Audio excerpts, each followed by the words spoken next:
Herr Oberleutnant, der Krieg ist vorbei. Lieutenant, the war is finished, a sailor's sombre voice announced to me in my bunk on the morning of May 9th, just hours after our destroyer had departed Hella. Germany's unconditional surrender had officially come into effect at 23:01 hours Central European Time on May 8th, though the process had already commenced several days earlier. Hitler had committed suicide in Berlin on April 30th and been succeeded in power by Admiral Dönitz, who became Reichspräsident. On May 4th, the British had accepted the military surrender of all German forces in Holland, northwest Germany, and Denmark, in a ceremony held at the training area near Vendish Even, where I had undergone much of my drilling during boot camp. On the night of May 4th, Dönitz, with British consent, ordered all available warships to sail across the Baltic Sea to the port of Hella and the Weichsel River estuary near Stutthof. Their mission was to evacuate as many German soldiers and civilians to the west as they could in the short time that remained before the final surrender. The last of these ships, including the destroyers Karl Galsterand 25, left Hella at midnight on May 8th. Only by chance had I joined the troops of a Silesian infantry regiment boarding one of those destroyers that night.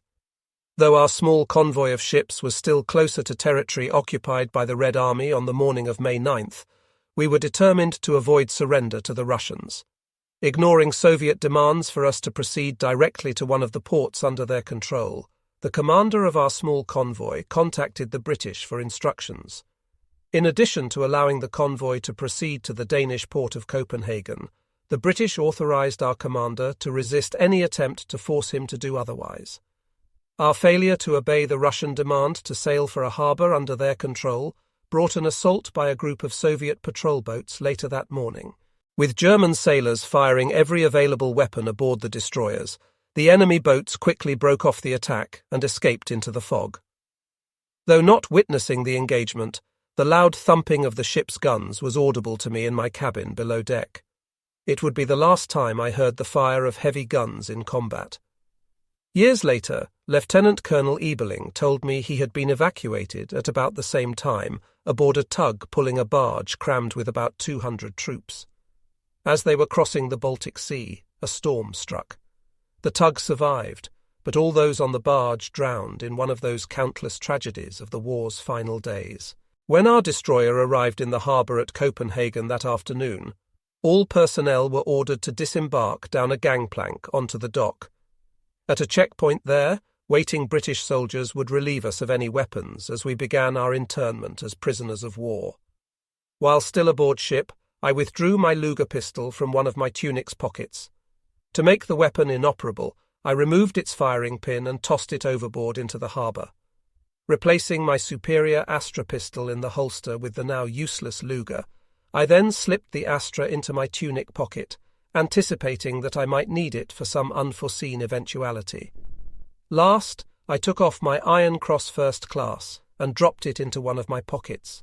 Reaching the checkpoint, I handed the Luger to the waiting English soldier. Much to my surprise, he angrily shouted at me in perfect unaccented German. With a hate-filled expression, he proceeded to rip the officer's shoulder boards and decorations from my uniform, leaving me stunned and humiliated. Without another word, he gestured for me to move on. Retaining my composure with great difficulty, I resigned myself to my new status as a POW. In retrospect, I suspect that the soldier might have been a Jewish German immigrant to Britain who took indirect revenge on me for the bitter experience he had endured before departing Germany. Otherwise, in my experience, the British troops behaved correctly and professionally, though they appeared to be wary of us. From the checkpoint, I immediately joined about 2,000 or 3,000 German soldiers piling aboard a large freighter. Recognizing no one, I mostly kept to myself during the 20-hour voyage south. However, I felt an obligation to do what I could to assist other German officers attempting to maintain military discipline among the enlisted troops, a problem which had become a mounting challenge. Another officer told me that an ad hoc court-martial committee comprised of 4 or 5 colonels had conducted a trial and issued a death sentence against an enlisted man who had attacked a German officer aboard ship. Attaching a heavy base plate from a mortar to the convicted soldier's back, They shot him and threw the body overboard. When we entered the small harbour of Heiligenhafen in the Schleswig-Holstein region of northern Germany the next day, British troops were again waiting at the end of the gangplank, this time to hand-pump a delousing powder on us before we marched off to internment. The harbour was located about 3 or 4 miles from the entrance to a sprawling open-air POW camp established in the region's rolling farmland. Like sheep herded into a pen, hundreds of thousands of surrendered German soldiers crowded into a roughly 30-square-mile area around the small villages of Gremmersdorf, Nandorf, and Altgallendorf. A few British soldiers patrolled the boundary of the territory, but the perimeter remained unfenced. Inside the internment area, the British delegated to Wehrmacht officers the responsibility for maintaining order among the interned troops. They even authorized us to carry sidearms, apparently unconcerned how we might have retained such weapons. Upon reaching an isolated farm, I was charged with the supervision of an improvised company of a couple of hundred men from the ship. While making little effort to assert control over my assigned soldiers, I soon realized that it would be difficult to maintain even minimal discipline, even with an Astra in my holster. Shortly after our arrival at the farm, one of the soldiers passed by me with his hands in his pockets, neglecting to make any effort to salute. When I protested, "Where is your salute?" he simply laughed at me and walked away. Though I called out to him twice, he continued to ignore me. This complete lack of respect for my rank left me furious, but he perhaps recognized that an officer was not likely to shoot a man for gross insubordination in the existing circumstances. Or maybe he was simply apathetic about his fate. Following Germany's defeat after 6 years of fighting, most of us indeed just felt numb and utterly powerless to control our own destiny. There was no sense of relief about the end of the war, only a sombre resignation to our circumstances and anxiety about the future. The Germany we had known was gone. There was no leadership. There was nothing. Escape from the camp would have been a simple matter, but nobody attempted it. There was no place to go when the whole of Germany was under occupation. Furthermore, anyone who succeeded would lack the necessary discharge paper from the British that would provide a man with the legal status necessary to obtain employment. It also reflected the German respect for rules and authority, as well as our submissive psychological state following defeat. On the farm, a large, empty wooden cow barn provided the company with adequate shelter. There were few opportunities to wash or shave, but the lack of food was by far our primary concern. The British supplied each of us with a daily ration of 4 or 5 crackers about the size of a small piece of bread, but this inadequate diet made hunger our constant companion. At one point I became so desperate to fill my stomach that I began eating dandelion leaves, having learned in my childhood that these were edible. When the men asked me if they could set up a primitive kitchen, I told them to go ahead, while we scrounged the area for something to cook. Discovering a little barley at a neighbouring unoccupied farm, we intentionally burned the grain on our improvised stove in an effort to give it some flavour. The taste was awful, but at least it provided us some needed nutrition. The scarcity of food in the camp meant that everyone lost weight. At 6 feet tall, I generally had maintained a weight of 180 pounds throughout the war. At the end of a couple of months in the camp, I dropped to an emaciated 150 or 160 pounds, and again began to wonder about my survival. No recreational activities were organised, but there was no interest in such things anyway, since most of the men had little energy and wanted to keep to themselves. There was finally the time and peace to write to the families of my soldiers who had died in the last weeks of the war, but I lacked names, paper, and addresses. Even if the fate of many of the troops in my company was uncertain in the chaotic conditions of the final days and weeks of fighting, I knew that at least some of those listed as missing had actually been killed. It saddens me greatly to think that none of these families received any closure regarding their loved ones who never returned. Reflecting on my own survival through years of combat, I am convinced of divine intervention in my fate. Despite 4 minor wounds over the course of the war, our medics were able to treat all my injuries at the front and never even needed to send me back for more extensive care at a field hospital. God simply had other plans for my life and spared me. Of course, Annalisa and my family remained unaware of my survival, just as I remained ignorant of their fate. Writing letters at the camp was generally impossible, but the Red Cross provided all POWs with a couple of postcards to notify our families shortly after our arrival. In separate cards, I jotted short notes to Annalisa and my family, informing them that I was alive and in relatively good health in a British POW camp in Schleswig-Holstein, hoping that the postal system would manage to deliver at least one of them amid the post-war chaos. Through the course of the summer, a number of the soldiers on the farm had received notice of their release from the camp and been sent to the exit area for processing. In late July, I learned that my turn would soon come. Aware that there would likely be British checkpoints where I would be frisked, I decided to bury my Astra pistol and Soldbuch to prevent their potential confiscation. Just before leaving the farm, I walked into some woods about a mile away. After carefully wrapping the items in waterproof material, I buried them and covered the hole with earth, marking the spot with a rock. A year later, I would return to retrieve the package. When I arrived at the exit processing centre for the huge internment area, I was stunned to run across Otto Teppelmann, my old childhood friend from Puggen. It turned out that he too had served in Russia and escaped capture by the Red Army. Despite the presence of Soviet-occupying troops in Puggen, he now planned to return to our village. Because former Wehrmacht officers were still being shipped to POW camps in the Soviet Union after the war, I knew that my own return would be too risky and decided to claim Lüneburg rather than Puggen as my hometown. Just before Teppelmann's discharge, I wrote out a short note and asked him to deliver it to my family personally, since I was still unsure whether they had received my Red Cross card. My own departure came only a few days later on July 27th, which was fortunate since the small exit area of the camp lacked any shelter other than a network of holes dug into the ground. As we prepared to leave, the British placed me in charge of 24 other German troops who were returning to Lüneburg. We were soon loaded aboard 3 trucks driven by British soldiers under the command of a corporal. Meanwhile, a couple of days before our departure, Annalisa had learned of my survival and internment after finally receiving my Red Cross card. Determined to see me again, she immediately left her nursing duties in Zuiderdeich without even seeking permission from her superiors, who were now under British supervision. Walking to a crossing point on the nearby Elbe River, she smuggled herself aboard a ferry. When it docked on the eastern bank, Annalisa somehow acquired a bicycle for the 100-mile journey to my internment area in Schleswig-Holstein.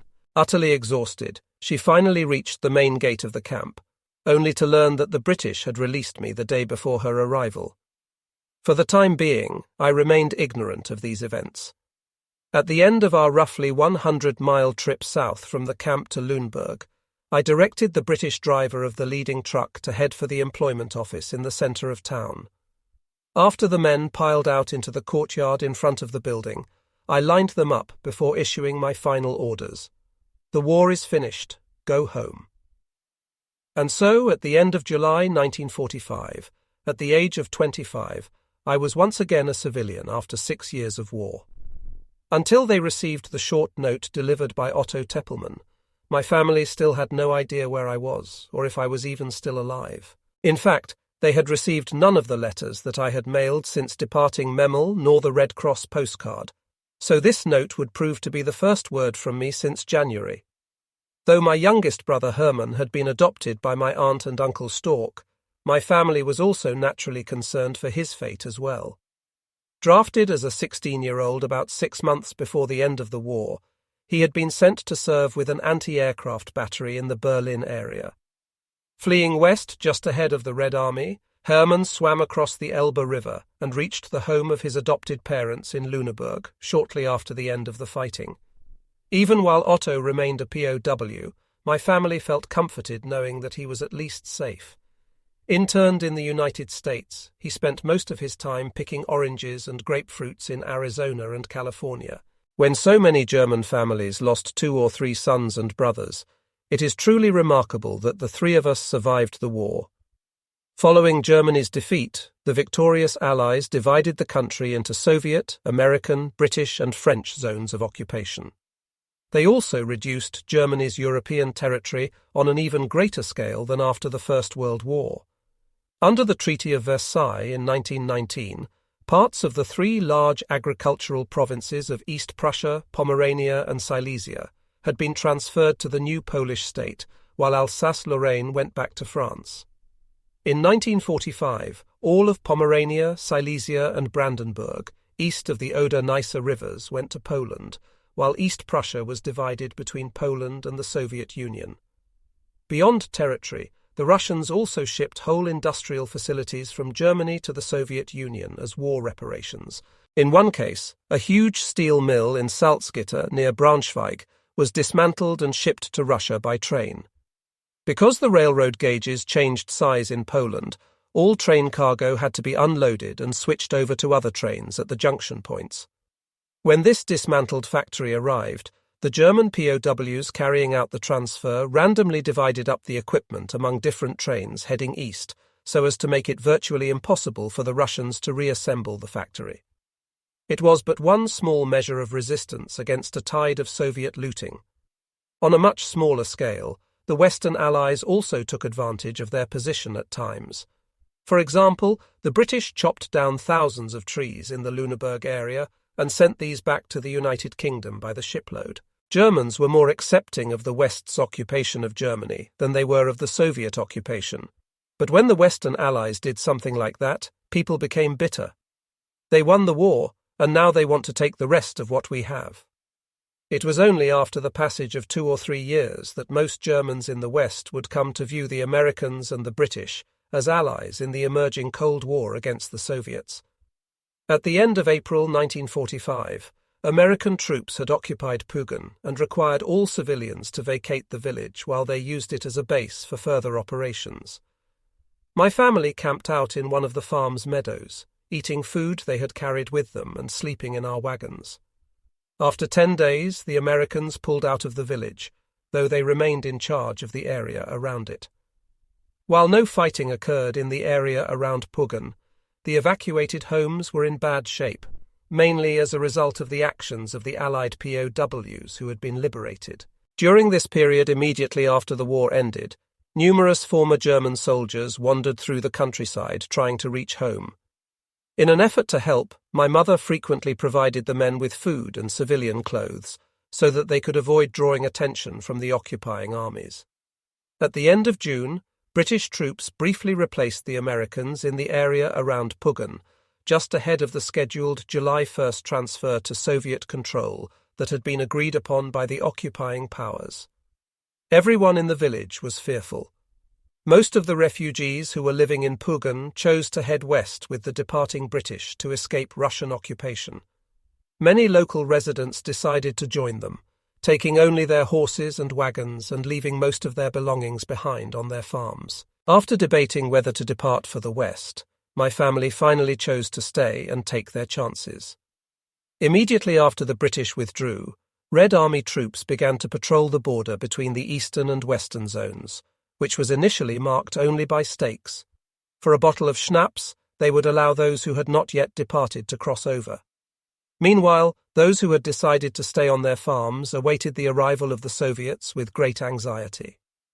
As the ragtag Russian army troops entered Pugin accompanied by small ponies pulling little four-wheeled wagons, they appeared to the residents more like a column of gypsies than an army. Though the appearance of the Soviet forces who came later somewhat improved, my mother later told me that she felt an initial sense of surprise and disappointment that such a rabble could have defeated the modern and disciplined German army. At first, the Red Army attempted to portray themselves as liberators who had rescued the Germans from Nazi tyranny, but Russian animosity toward the German people soon became evident, especially when soldiers had been drinking. The Soviet troops mostly remained invisible during the daytime, but they would come out at night and harass those who had not fled to the west. They would check German homes for weapons and force the families to prepare meals for them using the best food still available. If Russian troops were present, German women would hide because of their constant fear of being raped. When they made their initial visit to our home, only my mother's intervention somehow dissuaded the soldiers from going upstairs where my sisters were hiding. Even after the initial period of occupation, females could only move safely around the village and the surrounding area if they had the protection of at least a couple of German males. While rape had been widely tolerated by the Red Army leadership during the war, some officers gradually began to impose harsh field discipline against troops who violated German women under Soviet post-war occupation.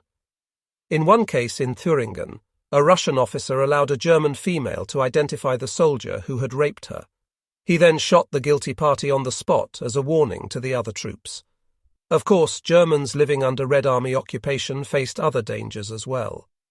Because the Nazi secret police had searched the homes of anyone suspected of disloyalty to the government, my mother expected the occupying Soviet forces to do the same. Fearful that our family could be placed in jeopardy if the occupiers learned that one of their sons had fought in Russia, she had wisely collected the spare uniform, Walter pistol, and military decorations that I had left at home and tossed them into the outhouse behind the pig barn. However, she had hidden my officer's dagger under a mattress in one of the bedrooms, perhaps recognizing its sentimental value to me. When the dagger was discovered in a Russian search of our home, my family was taken for questioning at the local Red Army headquarters in Pugan. They were only released after undergoing an extensive interrogation. Perhaps the greatest risk for civilians came in situations where they encountered Russian troops while they were alone. Stories circulated about individuals who had been intentionally run down by Soviet trucks while innocently bicycling down the road. The situation was also perilous for those who lived outside the main local village. In the evenings, these families often came into town to avoid risking a nocturnal visit to their isolated farms. In their absence, however, Red Army soldiers would sometimes plunder their farms, seizing animals and all the property they could haul away. If the animals were too weak to move, the troops beat them. In some extreme instances, they even set the remaining animals loose in an act of sheer hooliganism. In the winter of 1945 to 1946, many stray animals wandered around the landscape. Every village was governed by a Russian commissar with the assistance of native German communists, who often proved harsher than the foreign occupiers. Under the commissar's direction, leaflets were printed which specified the provisions that the German farmers were required to deliver. These items included food, clothes, and most importantly, woolen blankets. If the commissar-appointed German Bürgermeister, mayor, failed to fulfill these measures, the Russians would simply go into the farms and seize what they wanted. After a while, the confiscation of farms over 100 hectares began. Once the Soviet authorities issued an order to vacate, the owners had only a few hours to pack a suitcase and leave their property. One family had to depart their farm at 5 o'clock in the evening on Christmas Eve. If the owners failed to vacate, they would be placed in concentration camps. In these circumstances, most owners crossed over to the Western Zone. Frequently, the new owners were already waiting out front of the farm to take control of the property. These new owners were selected by German communists with the assistance of the Russians. For farms 100 hectares or larger, there were typically 10 to 15 new owners, consisting mainly of those who had previously worked as hired labourers or were simply good communists. Every new family looked out for its own interests, which often led to serious clashes with the other new owners. Due to the high production quotas demanded by the communists, some of these new owners did not stay very long. Generally, they departed in the dark of night, taking every portable item they could.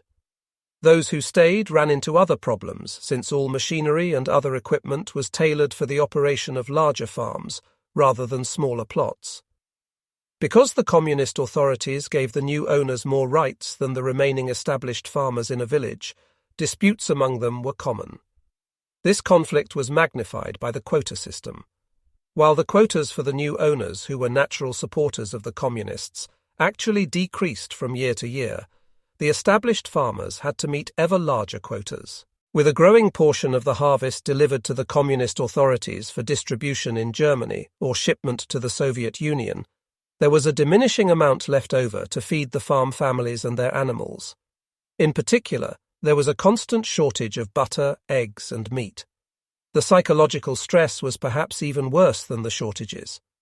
Farmers remained constantly anxious that they would be unable to fulfill the unrealistically high quotas for grain, meat, eggs, and the like. The great fear was that their failure to meet the designated quotas would lead to their deportation to a Siberian labor camp. Unable to meet the burden imposed on them, some of these families who had farmed a piece of land for generations ultimately decided to flee to the West as refugees. In other cases, children left for the West while their parents stayed behind on the farm. If someone was caught trying to escape, they could be sent to Siberia, thus succumbing to the very fate they had sought to avoid. This was the reality of life under post-war Soviet occupation. July 27th, December 24th, 1945. After dismissing the men outside the employment office in Lüneburg, I set out on the 5-mile walk to my uncle's farm in Hagen. Dressed in the same uniform I had been wearing since Fischhausen, it was strange to be returning to the place where I had first received the telegram, ordering me to report for training almost 6 years earlier. So much had happened.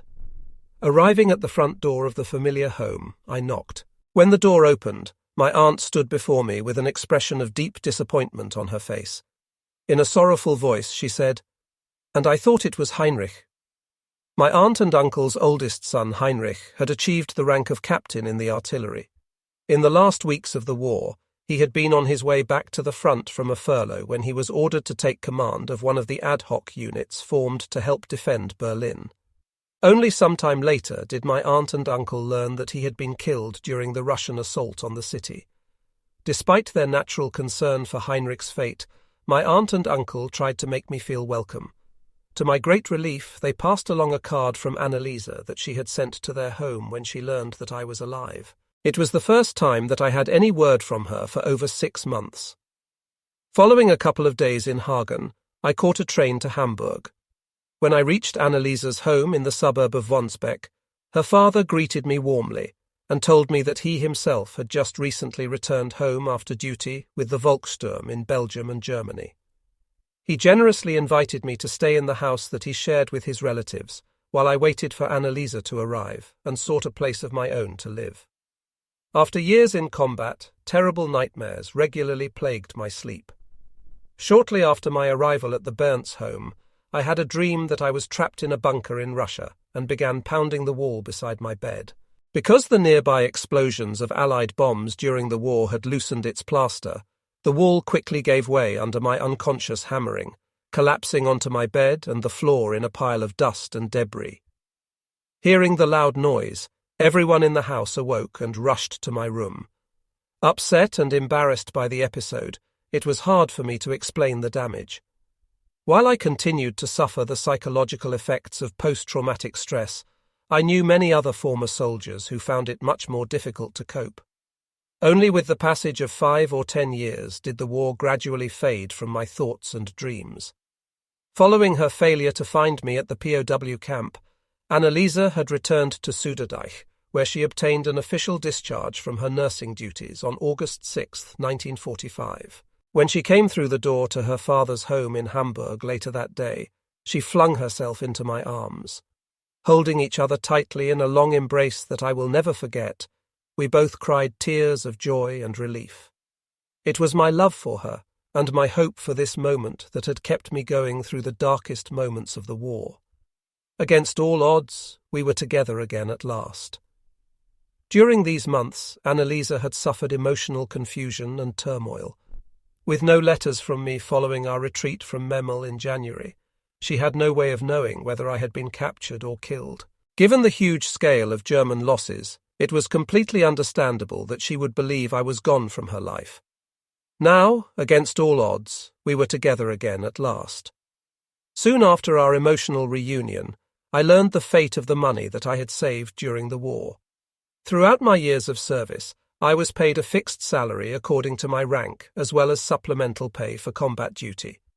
Because I was almost always in combat, I was able to use the supplement to provide my spending money at the front, while the army deposited my regular pay into the army bank in Bremen.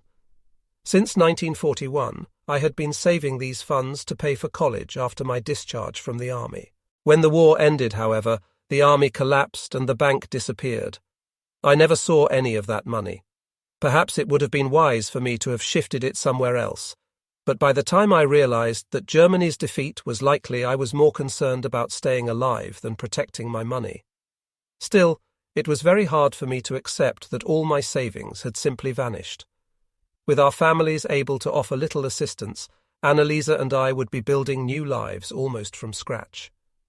Before entering the Wehrmacht in 1939, I had already finished about a year and a half of the 2-year apprenticeship required of everyone who wanted to pursue an engineering degree program. In case my educational plans did not work out, I now decided to complete the longer 4-year apprenticeship necessary to obtain the status of journeyman, licensed professional electrician, before attending college. While the Electricians' Guild waived a year of my journeyman's apprenticeship in compensation for my years of military service, my remaining year and a half as an apprentice provided an hourly pay that only allowed a very meagre standard of living. Soon after Annalisa returned, I found a job as an apprentice electrician with the A. Lehman Company, which subcontracted me to Blum and Voss, the largest shipbuilding company in Hamburg. After a 15-minute train ride from my new apartment to the harbour, I would take a short ferry ride to the shipyard.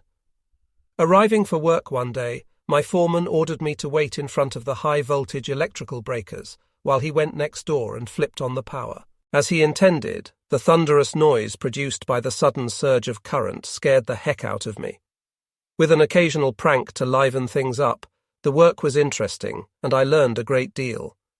During my days at the shipyard, I sometimes watched demolition crews across the harbour, preparing to raise the giant concrete bunkers that had been built to protect German U-boats from Allied bombing raids. When they finally detonated the charges, the concrete roof was lifted up by the explosion, but only crashed back down into place. Only after several attempts did the demolition effort succeed. It was natural to feel a certain pride in the quality of German workmanship, but I now realized that we needed to harness our energies and skills to more peaceful and productive pursuits in the future. Meanwhile, Annalisa had taken an apartment located just across the street from her father's nursery, where she was now working on an informal basis. Her apartment was also only a few blocks away from my own apartment, which made it easy for us to spend our free time together. One afternoon, Annalisa and I paid a visit to Planten und Blumen, a pleasant park in the centre of Hamburg. As we strolled through it, we witnessed a scene that left us shocked and embarrassed. Behind nearly every second bush, British occupation troops could be seen making out with German girls. Some couples were kissing, some had one partner laying on top of the other. It was a crude spectacle. We would never have dreamed of conducting ourselves that way in public. That fall, a rumour began to circulate through the city that appeared to place our plans to marry in jeopardy yet again.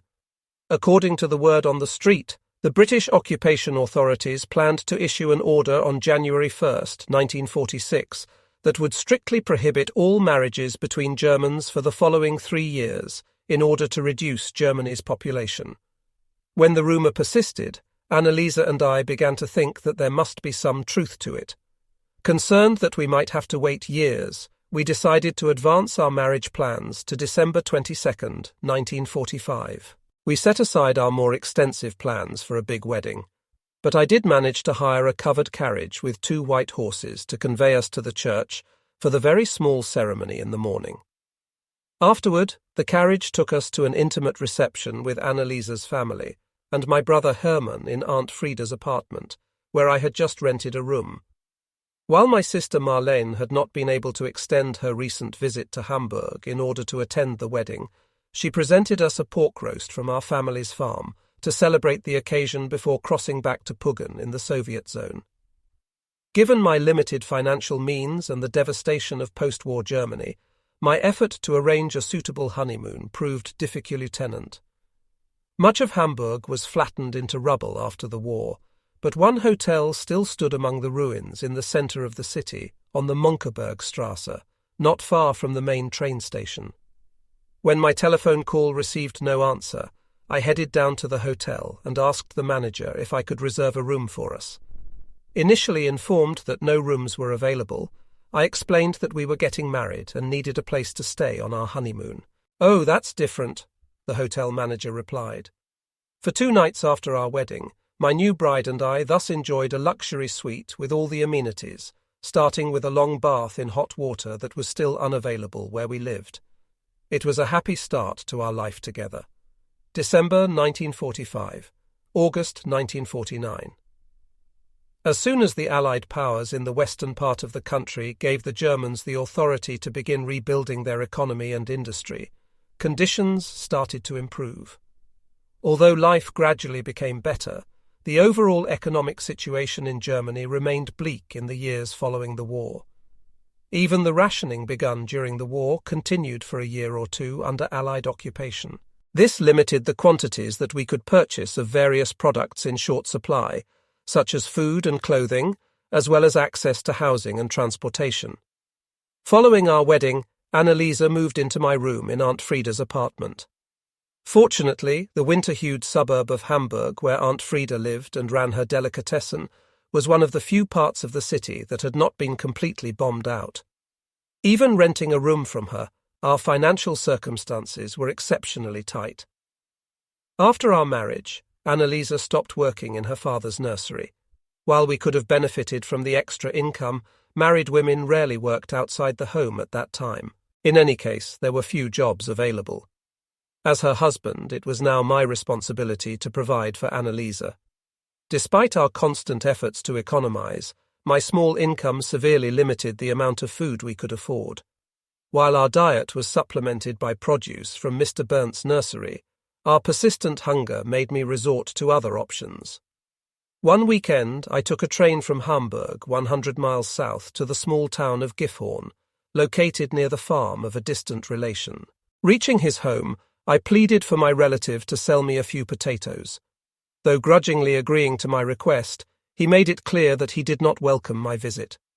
Like many farmers, he lacked much sympathy for those who came out from the cities looking for food.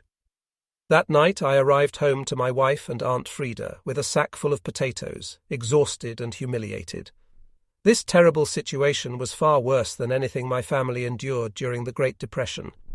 After an additional journey to Gifhorn, it was clear by the fall of 1946 that we needed to find another way to meet our need for food. Though my sister Marlene had risked several trips across the Iron Curtain to bring us food parcels from Puggen, it had been over 2 years since I had last visited with my family there. Naturally, I was anxious to see them, but crossing the border into the Russian-occupied zone was a perilous venture that Anneliese and I had previously avoided. Our hunger now left us no choice. In spite of the danger that lay ahead, Anneliese fell asleep on my shoulder as our train rolled down the track on the 75-mile trip from Hamburg to the crossing point at Bergen an der Dum. After it pulled into the station late that September afternoon, we made a short walk down the Bahnhofstrasse to the border, where we waited. Nightingales were singing around us as Anneliese and I joined a number of other people crossing at dusk. Though barbed wire and mines had not yet been placed along the frontier, the Red Army heavily patrolled a 2 to 3 mile wide security sector in which only local residents were permitted. About halfway across this frontier zone, a voice cried out, "Stoi! Stop!" in Russian, immediately sending a cold chill through me. The 2 Soviet soldiers who approached us couldn't speak German, but one of them gestured to Anneliese that she could proceed into the Russian zone, while motioning me with his hand to come with them. Since the troops were armed with submachine guns, it was pointless for me to resist or attempt to run. Trying to maintain my calm, I told Anneliese to leave me before they changed their minds. After a moment's hesitation, she headed into the forest, casting a frightened look back toward me with tears in her eyes. One of the border guards then shoved me with his submachine gun, and we marched off. Just after dark, we came to a large stone farmhouse about a mile or so from where I had been captured. After I had been deposited in the living room, the farmhouse grew quiet. As a former Wehrmacht officer, it was certain that I would be sent back to the Soviet Union as a POW if they checked the name on my documents against their records from the war. Earlier that year, the Russians had placed one of my distant cousins under arrest. A medical student at a German university in the Soviet zone, he had been sent to Siberia for 2 years with no explanation. If they treated him this way, I could only imagine how they might treat a former German officer. After 3 or 4 minutes passed silently, I tested the door and discovered it had been left unlocked. Swinging it outward, I then circled behind it to hide. When no one came to check on me in the moment that followed, I decided to gamble on a dash into the night. Hearing my escape, angry shouts erupted from my Russian captors. As I bolted into the pitch-black woods, the troops began blindly spraying bullets from their submachine guns, lashing the brush and pine trees around me. Long accustomed to the sound of gunfire, I never considered halting. Instinctively moving into a crouched posture to minimize myself as a target, I continued to sprint ahead, seeking to put as much distance as possible as between me and the farmhouse. Afraid that Soviet patrols in the area had been alerted, I raced breathlessly through the woods in the direction of the village of Hohendoldsleben, about 3 or 4 miles away, hoping that Annalisa had headed to my aunt's home there. Exhausted, it was a huge relief when my wife met me at the door. We clung to each other for a long time, aware that I had once again dodged a terrible fate. Despite my escape, there remained a real threat that German communists in the village would discover me and inform the Russians of my presence. This danger was magnified by the fact that the family was under political suspicion due to my uncle's involvement in the Nazi Party, even though he himself was already confined in a British camp. Early the next morning, the local communist officials made an unexpected visit to the house on a random inspection for contraband items. Racing upstairs to the attic, I concealed myself under a large pile of old clothes, while Annalisa remained downstairs with my aunt. As the search and questioning persisted, my anxiety mounted that they might come up to the attic. Even when the officials finally departed a half-hour later, I knew that it was still not safe and that I was placing my aunt at grave risk. The next day, Annalisa and I cautiously travelled the 15 or so miles from Hohendoldsleben to the relative safety of my family's home in Puggen, where we could more easily stay hidden from local informers. A couple of days later, we warily recrossed the border with 2 backpacks crammed with all kinds of food, fortunately encountering no further incidents. Given the risk of capture and imprisonment, I would only make one further journey to our farm. Even with the underlying concern that our presence would draw the attention of the communist authorities, Annalisa and I fell into the routines of farm life with surprising ease during our second visit to Puggen, late in the fall of 1946. After spending most of the day with my father and sisters passing the harvested bundles of grain through a leased threshing machine, my father suggested that we quit and finish up the following day. Since it was still just late afternoon and only about an hour of threshing remained, I convinced him that we should go ahead and complete the job. Soon afterward, the tractor engine driving the threshing machine began to shoot out sparks that ignited the highly combustible straw nearby.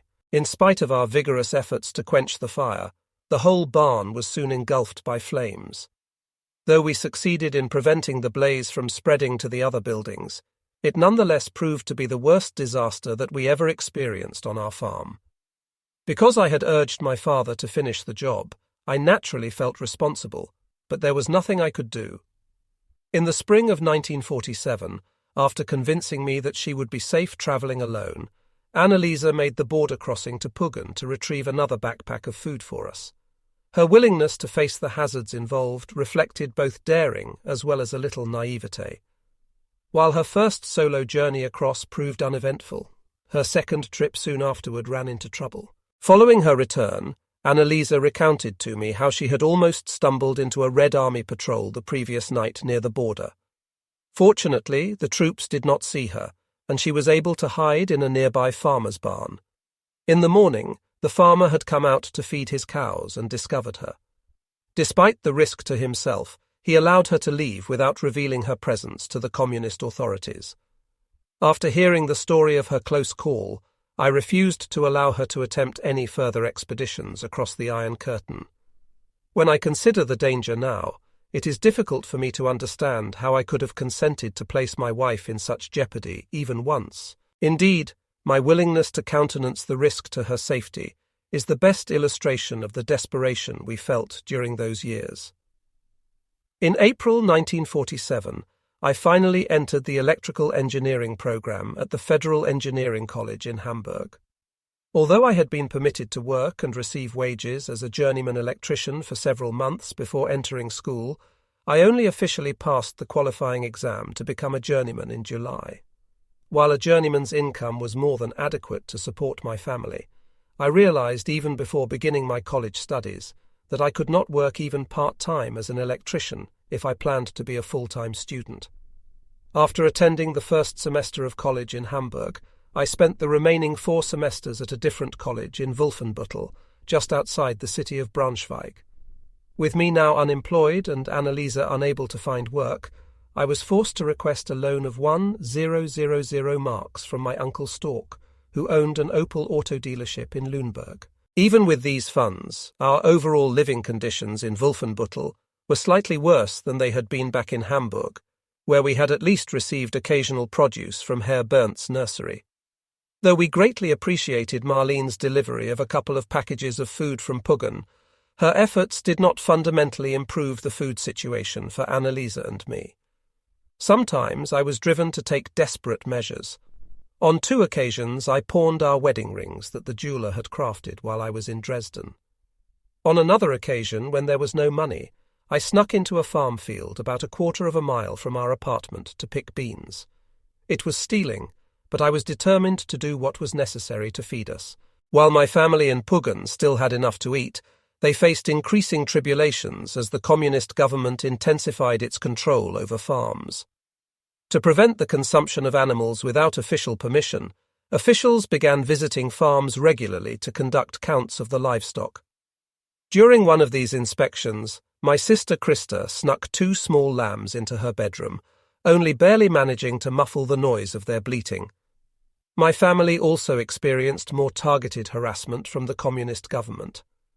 Though the official pressure, or intimidation, partly resulted from our family's failure to fulfill the unrealistically high quota of crop production a couple of times, it also stemmed from my father's willingness to speak publicly against the Communist Party in Puggen. In the post-war years, my father regularly made annual visits to see my uncle and other family in Hagen.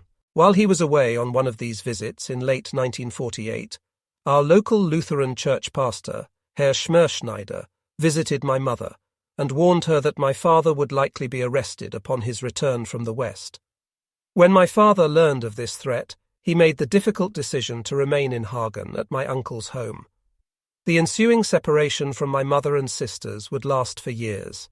Meanwhile, after initially transferring from a POW camp in the United States to one in England, my brother Otto finally returned to Germany in May 1948, 3 years after the end of the war. On his arrival, he stayed with Anneliese and me for a couple of weeks in Wolfenbüttel, where I attempted to convince him to bring his longtime girlfriend to live in the Western Zone after their marriage. Instead, he chose to live with her in the Eastern Zone, where she could remain close to her family. He later regretted their decision when they became permanently stuck there. Both episodes with my family members reflected the heart-rending personal consequences of Germany's political division. During my last year of college in Wolfenbüttel, Anneliese became pregnant. When we were out for a stroll one evening during her 8th month, she accidentally tripped and fell to the ground, landing on her belly. Afraid to let her walk home, I found a small child's wagon and carted her back to our apartment. Anneliese's fall left her with a large bruise on her stomach, but fortunately did not lead to any medical complications. In June 1949, she gave birth to a healthy baby boy, Harold. The hardships that Anneliese and I shared together only seemed to reinforce the bond between us. Despite the challenges in our marriage, the late 1940s was a surprisingly contented time for us, simply because we were at last together after the many painful years of separation and uncertainty during the war.